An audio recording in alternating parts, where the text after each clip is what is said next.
Hello students, top 15 questions में आप सभी बच्चों का स्वागत है।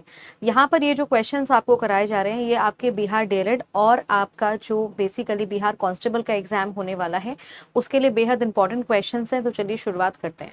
सबसे पहला सवाल आपकी स्क्रीन पर है कि प्रेशर का एसआई यूनिट क्या होगा, दाब की एसआई यूनिट क्या होती है।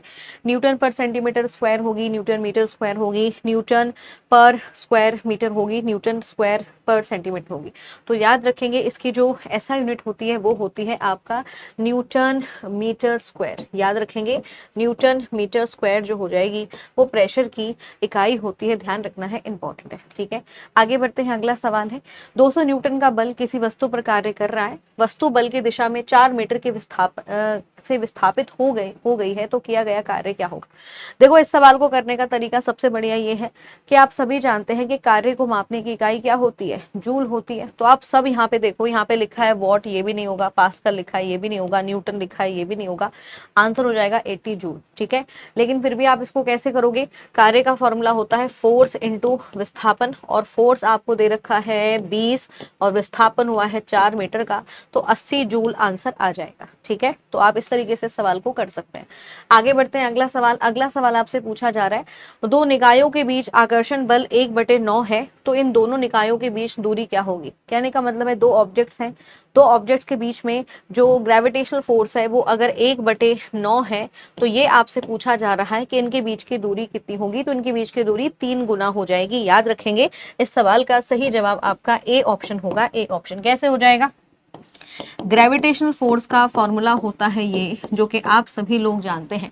अगर दूरी 1/9 है इसका मतलब आर की वैल्यू, डिस्टेंस की वैल्यू 3 ही रही होगी, तभी ऐसा आंसर आया है। ठीक है, आगे बढ़ते हैं। अगला question, what will be the boiling point of water in a kelvin scale, यानी पानी का क्वथनांक बिंदु केल्विन पैमाने पर कितना होगा। तो याद रखेंगे ये होगा 373 केल्विन। कितना हो जाएगा भाई, 373 केल्विन हो जाएगा। याद रखेंगे, इंपॉर्टेंट है। आगे बढ़ते हैं। अगला क्वेश्चन, किसी वस्तु के संवेग परिवर्तन की दर बल की दिशा में आरोपित असंतुलित बल के समान अनुपाती होती है। ये नियम न्यूटन ने अपने किस बेसिकली गति के नियम में कहा है। तो याद रखेंगे ये न्यूटन का दूसरा नियम है, जिसे बल के नियम के नाम से भी जानते हैं। वहीं पर मोमेंटम के बारे में बात कही गई है और ये आपका न्यूटन का सेकंड लॉ है। याद रखेंगे।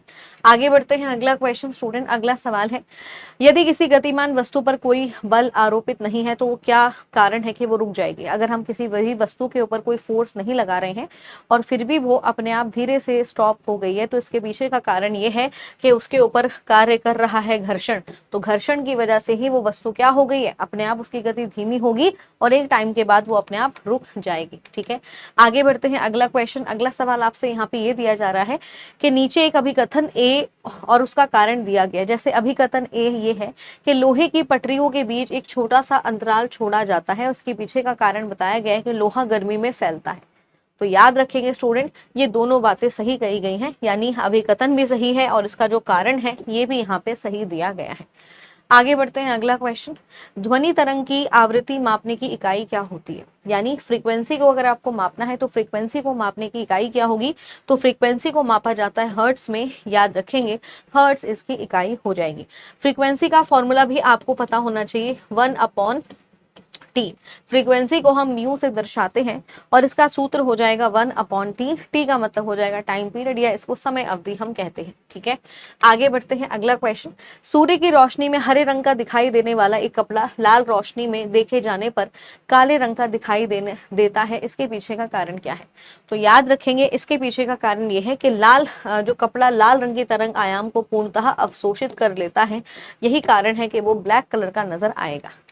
आगे बढ़ते हैं। अगला क्वेश्चन, पानी से भरे एक ग्लास में रखा गया नींबू ग्लास की बगल से देखने पर इसके वास्तविक आकार से बड़ा प्रतीत होता है, इसके पीछे का कारण क्या है।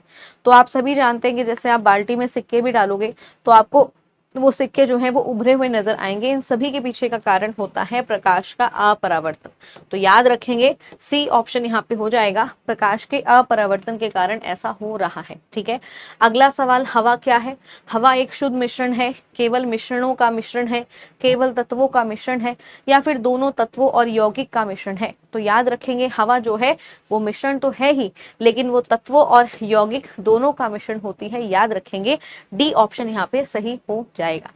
आगे बढ़ते हैं, अगला क्वेश्चन, धातुओं के पतली तार के रूप में ढलने की विशेषता क्या कहलाती है? तो इसको हम क्या कहेंगे? इसको हम कहेंगे तन्यता, या इसको हम डक्टिलिटी बोलते हैं। मेलेबिलिटी का मतलब हो जाएगा जहां पर हम धातुओं को एक पतली पतली चादर में परिवर्तित कर सकते हैं। आप लोगों के लिए क्वेश्चन ये है कि आप लोग मुझे बताएंगे सबसे तन्य धातु कौन सा है, which is the most ductile metal, ठीक है, उसका नाम आप लोग मुझे कमेंट बॉक्स में कमेंट करेंगे, ठीक है।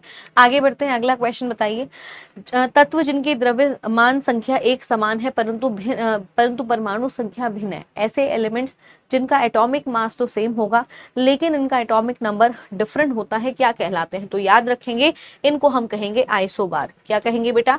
इनको आइसोबार कहा जाएगा। याद रखना है, बी ऑप्शन यहाँ पे हो जाएगा। अगला question, which of the following is not true about oxidation reaction? ऑक्सीकरण अभिक्रिया के बारे में क्या कथन गलत दिया गया है?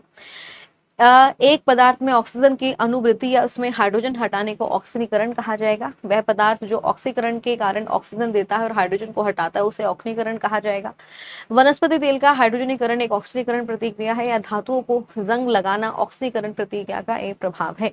तो यहाँ पे ये पूछा गया है कि भाई कौन सा वाला सही नहीं है, गलत जो दिया गया है वो आपसे पूछा गया है। तो याद रखेंगे, सी ऑप्शन ही यहाँ पे गलत दिया गया है, ठीक है।